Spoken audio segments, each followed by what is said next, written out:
Olá, sejam bem-vindos ao Check-up Saúde. Eu sou Alice Sarcinelli e essa é a sua conexão com os maiores especialistas em saúde do Espírito Santo. Hoje nós vamos falar sobre o segredo de algumas famosas, segundo elas, para manter a boa forma, o tal do chip da beleza. O que será que é isso, gente? Agora estão implantando algo no nosso corpo que muda a composição corporal? A gente também teve caso aí de aumento de acne, a cantora Fly, ex-BBB, falando também sobre esse tema. Vamos tirar todas as suas dúvidas agora aqui no Check-up Saúde. Sejam todos bem-vindos. Começo apresentando a vocês nossas grandes especialistas. Sejam bem-vindas, doutora Gisele Lorenzoni, endocrinologista. Obrigada, Alice, obrigada pelo convite. Falar de um tema de uma relevância altíssima, que está sendo muito discutido, sempre foi, está sendo cada vez mais, e tirar um pouquinho das dúvidas dos telespectadores.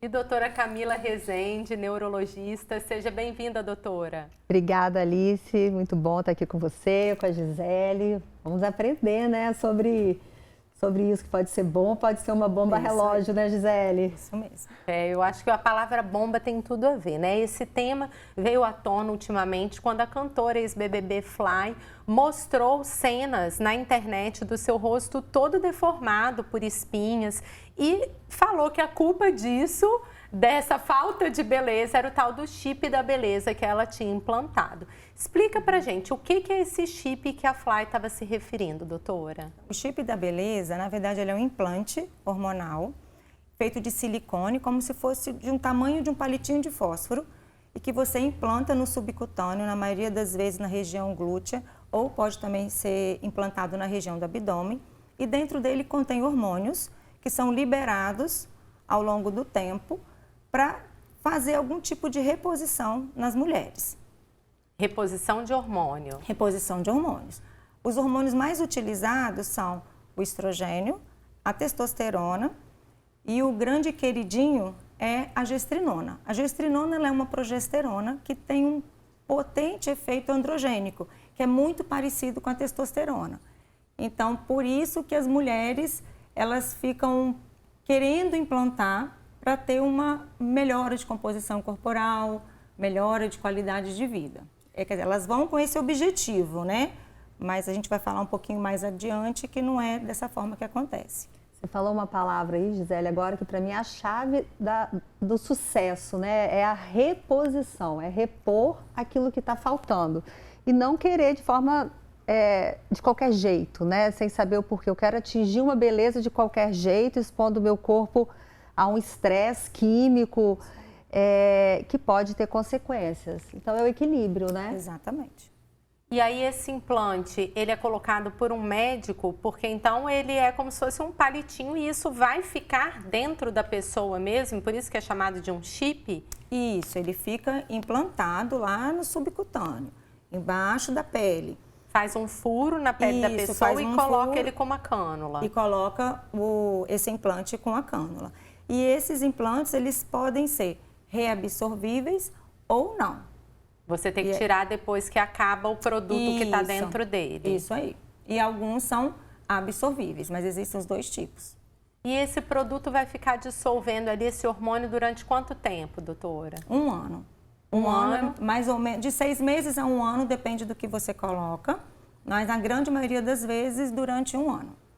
E aí, doutora Camila, você traz então essa questão de que às vezes a pessoa não tem o que repor, mas ela quer um resultado que seria o efeito colateral daquela medicação que ela está usando, não é isso, doutora?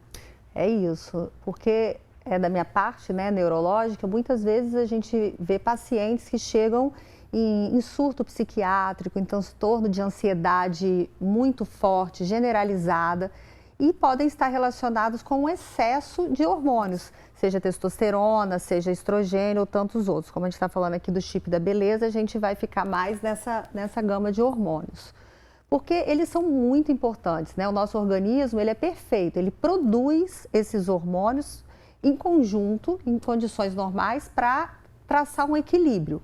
Então, a testosterona em doses normais, ela aumenta a concentração, ela tem um papel importante na memória, ela aumenta os neurotransmissores cerebrais, de forma que a pessoa tem uma sensação de satisfação.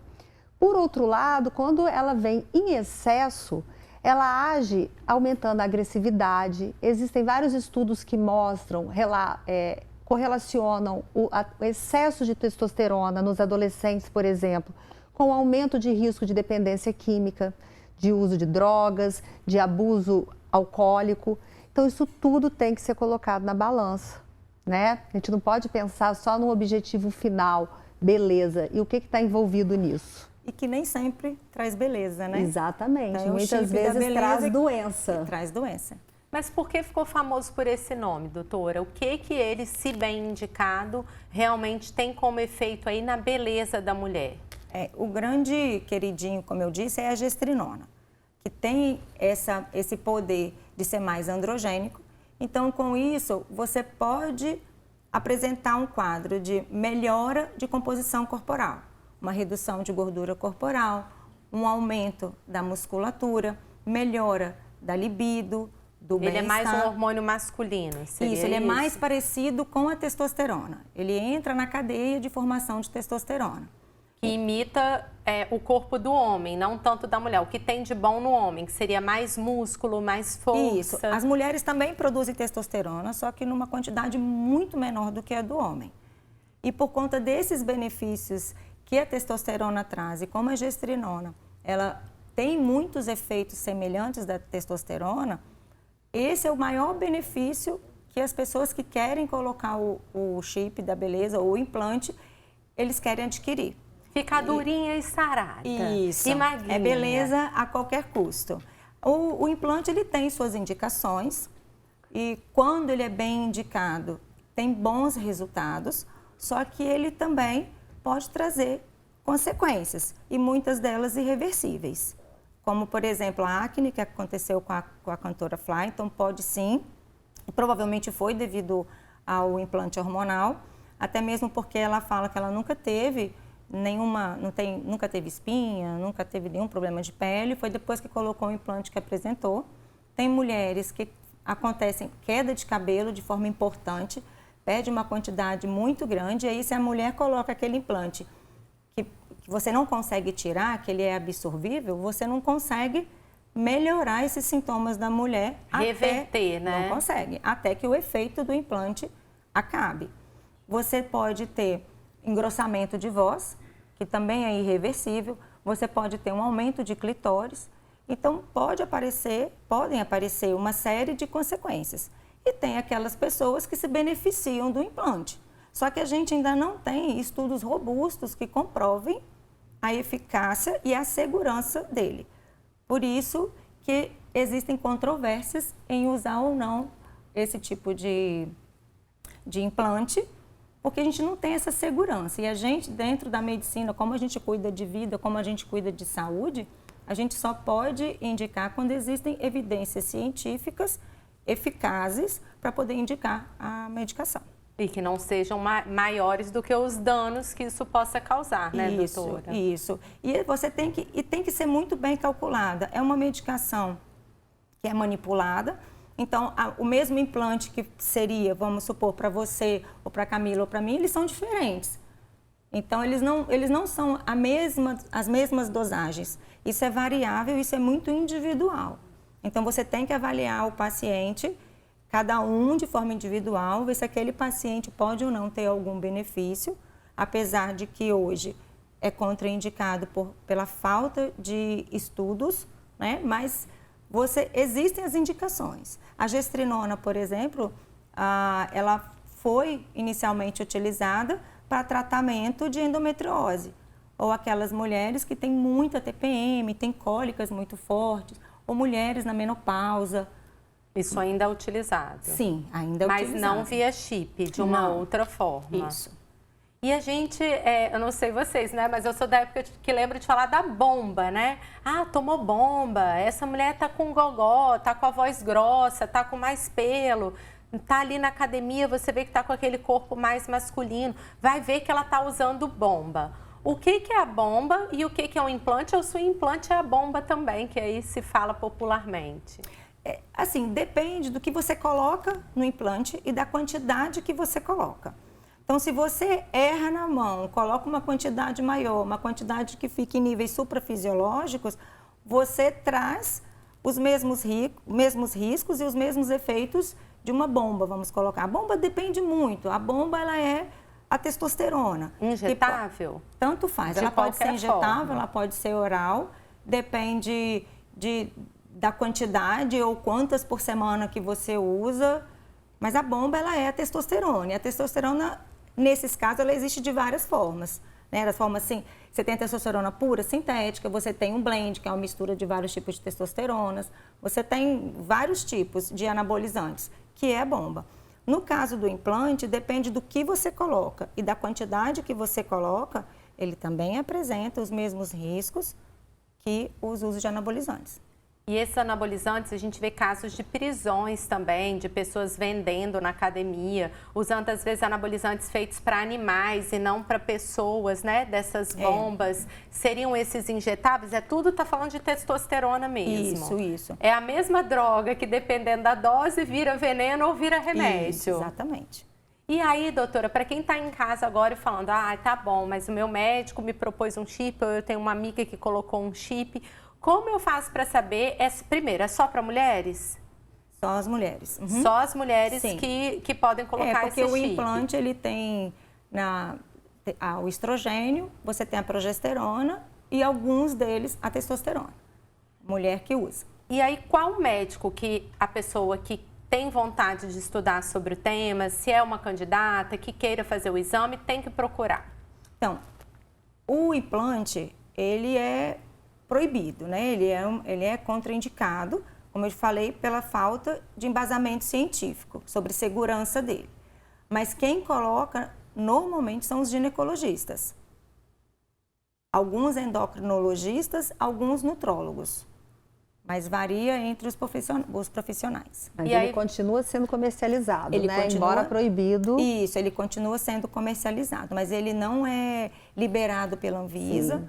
Ele não é liberado pela Febrasgo, que é a Associação de Ginecologistas, e nem pela ISBEM, que é do E aí, quando eles vão colocar, ou quando vai ser prescrito essa questão hormonal, reposição de testosterona, a partir de que idade, geralmente, a gente começa a ter uma queda nesses níveis hormonais da mulher? A mulher começa a se preocupar com isso, ou o que ela sente a partir de que idade? Isso é muito variável, né? Você tem um hiato muito grande entre a fase reprodutiva da mulher, a fase de climatério, aquela fase que a mulher entra na menopausa, mas normalmente ao redor dos 50 anos, mas podendo começar a partir dos 42, 43, e tem mulheres que a partir de 55, tem mulheres com 56 anos que ainda menstruam normalmente e que ovulam e que tem o eixo ainda que não está na menopausa.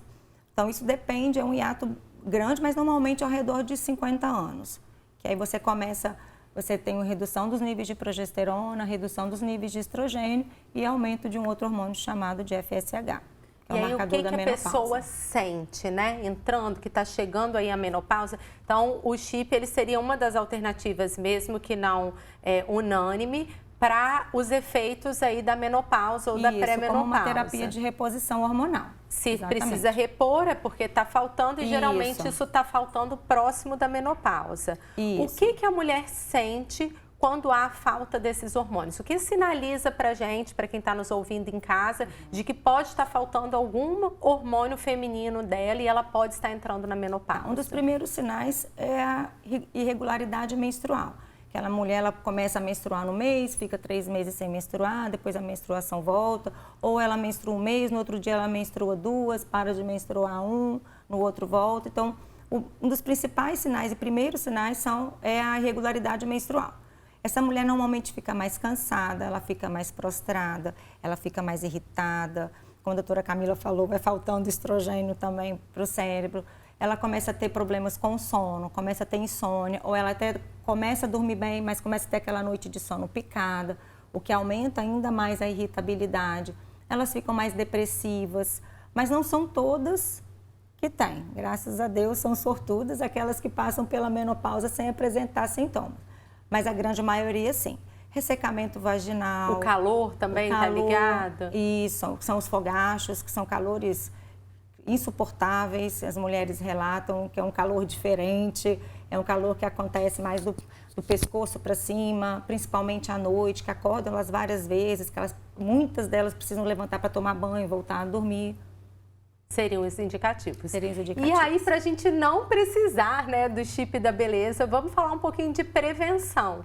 O que ajuda no nosso dia a dia, nas nossas escolhas diárias, a melhorar o nosso nível hormonal enquanto mulher, a trazer um equilíbrio, a retardar aí a menopausa, se isso é possível? Quais são as escolhas que a gente tem que fazer para ter uma saúde hormonal melhor, doutora? Isso. Retardar a menopausa a gente não consegue, isso é fisiológico, isso é muito individual de cada mulher. Mas a gente consegue minimizar os efeitos dela, que os efeitos indesejáveis, principalmente mantendo uma boa alimentação e prática regular de exercício. Tudo envolve hoje, né? Alimentação e prática regular de exercício físico. E tem muitas mulheres que não podem fazer reposição hormonal nesse período de menopausa. Então, uma dieta balanceada, com uma menor quantidade de alimentos industrializados, comendo produtos mais naturais, evitando frituras, gorduras, açúcares, você consegue ter uma melhora da qualidade de vida, uma melhora dos sintomas e, sem sombra de dúvida, associar com o exercício físico, para amenizar tanto os sintomas quanto os prejuízos que a menopausa traz para a mulher, que não são poucos. Doutora Camila, e muitas vezes está ligado também a questão da menopausa a questões neurológicas? Sim, a questão da idade, por exemplo, as demências, né, a doença de Alzheimer, que é a mais frequente, elas aumentam a incidência com a idade e um dos fatores relacionados é a queda hormonal. Porque o próprio estrogênio circulante, ele diminui o depósito de proteínas beta-amiloides, que são proteínas relacionadas com a patologia da doença de Alzheimer, no sistema nervoso, nos neurônios. Então, é um fator diretamente relacionado. Cerca de 20% das pessoas com mais de 65 anos, pelo menos, terão doença de Alzheimer. E um forte fator que correlaciona aí o aumento da idade com a doença é a queda dos hormônios. Agora você está em casa preocupada com o seu envelhecimento do corpo, o cérebro também envelhece, não é isso, doutora Camila? Envelhece, e assim como a gente exercita o corpo e pensa nos músculos hipertrofiarem, a gente também tem que pensar no exercício cerebral. Para que o cérebro não se acomode, a gente vai perdendo a memória, vai perdendo o estímulo, vai ficando apática e vai tendo a nossa saúde mental ficando feia, né? O que a gente não quer. A gente falou esse programa inteiro sobre chip da beleza, precisamos enfeitar também a nossa mente. E como que a gente pode fazer exercício para o cérebro? Porque ir para academia, doutora Gisele, toda vez que vem aqui, manda a gente caminhar, manda a gente para academia, é exercício físico. Agora eu sei que tem que fazer exercício para o cérebro também, mas como é que a gente exercita o cérebro? Pois é, Alice, a pior coisa que pode ter para o cérebro é o chamado ligar o piloto automático. Ficar parado e fazer todos os dias a mesma coisa, não ter desafios. Porque o nosso cérebro, ele é uma estrutura tão nobre, nós temos cerca de 84 bilhões de neurônios, 1 quatrilhão de conexões cerebrais. Pensa, o número 1 mais 15 zeros. Como exercitar isso? Nós vamos deixar eles lá na apatia? Não, a gente tem que estimular essas conexões cerebrais. E para isso a gente tem que se impor desafios. A gente tem que estar estimulando as conexões que já existem e criando novas conexões.